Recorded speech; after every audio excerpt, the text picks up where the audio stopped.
Salutations, me revoici dans mon lieu de prédilection, au bord de la forêt. Ici, c'est magnifique.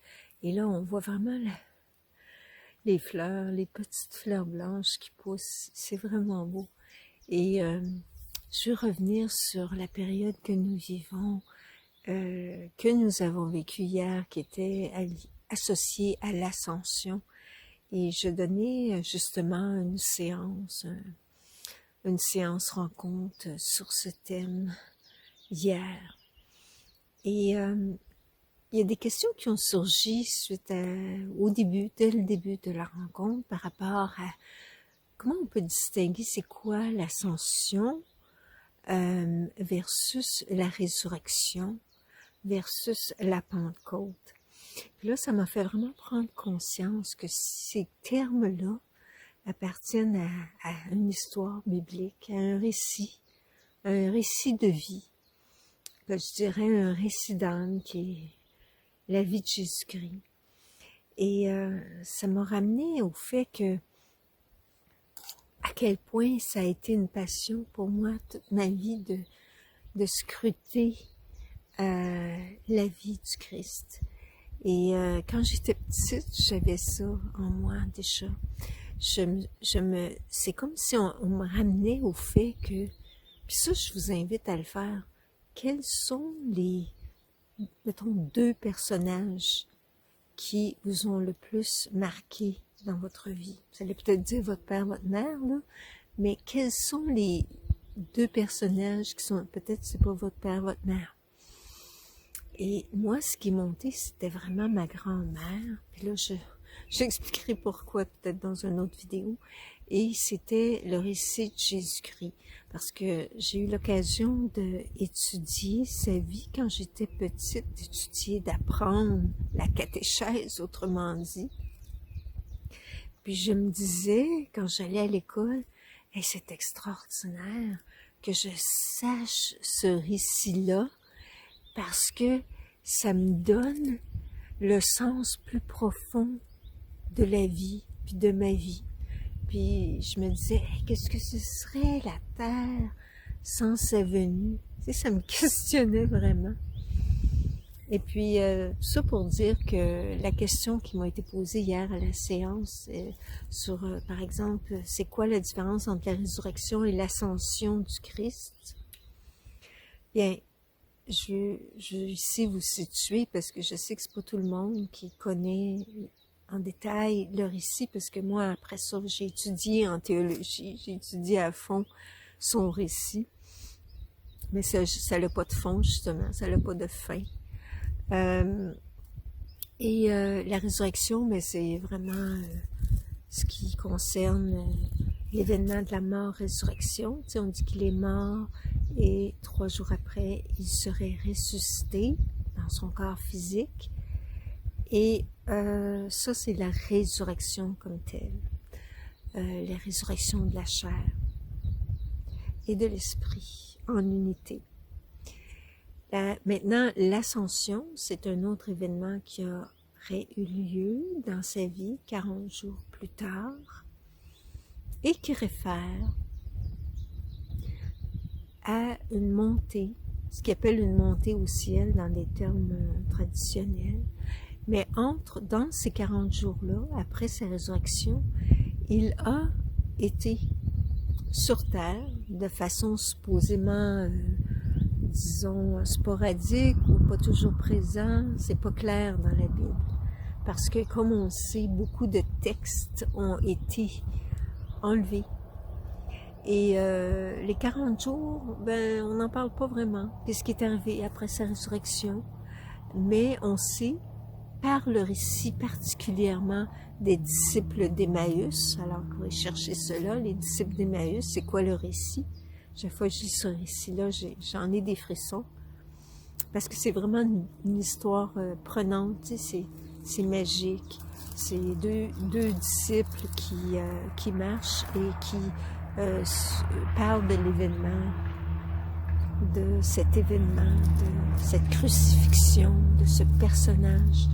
Et là, quelqu'un arrive, un étranger, et l'étranger vient leur parler. Et là, ils ont découvert en cet étranger beaucoup de sagesse qui les ramenait à des vérités profondes qui ressemblaient drôlement à ce qu'ils avaient entendu auparavant avec Yeshua. Et jusqu'à ce qu'il l'invite à souper, cet étranger, et qu'il réalise au souper que c'était vraiment lui. Et cet événement de, disons, la vie du Christ après sa mort, il y en a peu dans la Bible. Et je soupçonne qu'il y a plein d'événements qui ont eu lieu après sa résurrection, qu'il y a eu des témoins de cela, mais qu'on n'a pas vraiment accès. Mais disons que l'ascension comme telle, c'est le moment où finalement il a vraiment, à proprement dit, quitté le côté visible, d'être visible sur terre pour ce qui appelait monter aux cieux. Mais quand on dit monter au ciel, c'est-tu vraiment une montée dans le ciel ou c'est pas plutôt une intégration du corps physique dans son corps de lumière, dans une autre dimension plus élevée? Comme on parle que nous sommes en troisième dimension, ben c'est au-delà de cette troisième dimension, il y a la 4, 5, 6, 7 et plus dimensions. Donc l'ascension concerne la montée de notre corps physique intégré au corps énergétique dans une autre dimension. Ça commence par un état de conscience. C'est ce que j'expliquais aussi dans la séance, que l'ascension commence déjà ici, dans la troisième dimension, en changeant nos états de conscience, pour passer à une autre vision de la réalité. Et que la vision 3D, ben, c'est une vision qui est beaucoup basée sur ce qu'on voit, les cinq sens, et aussi sur un esprit un peu plus lourd de victimite, où tu te sens toujours victime des circonstances, où tu sens que tu ne comprends pas assez le sens de ta vie non plus. Bon, sans vouloir élaborer, mais ça, c'est ces stades de conscience-là qu'on doit traverser pour arriver à un autre stade. Il y a aussi l'autre point, c'est de créer notre corps de lumière ici même sur Terre. Ça requiert l'usage de techniques spécifiques, l'usage du souffle et tout ça. Donc, tout ce qui a trait au travail spirituel ascensionnel. Donc, l'ascension, c'est cela pour nous, intégré dans notre vie. C'est pas juste dans le récit de Jésus.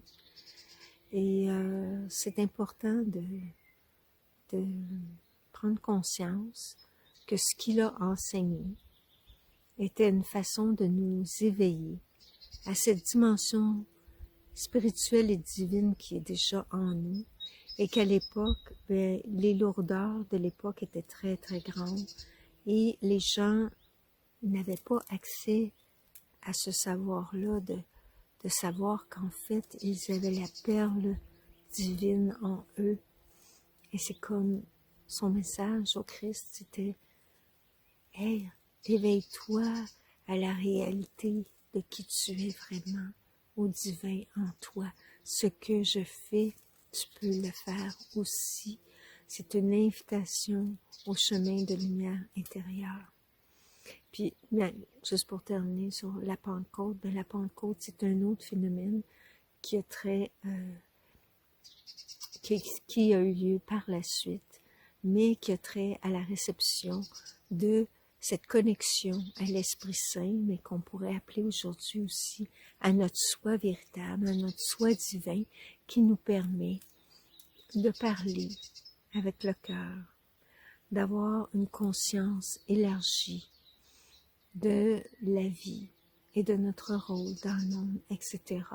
Donc peut-être je ferai une autre vidéo un peu sur ce thème de la Pentecôte, mais c'était juste pour vous faire un petit résumé de cette merveilleuse histoire, ce merveilleux récit qui est un récit de la réalité, de qui nous sommes vraiment en réalité, que nous cherchons à développer. Bénédiction.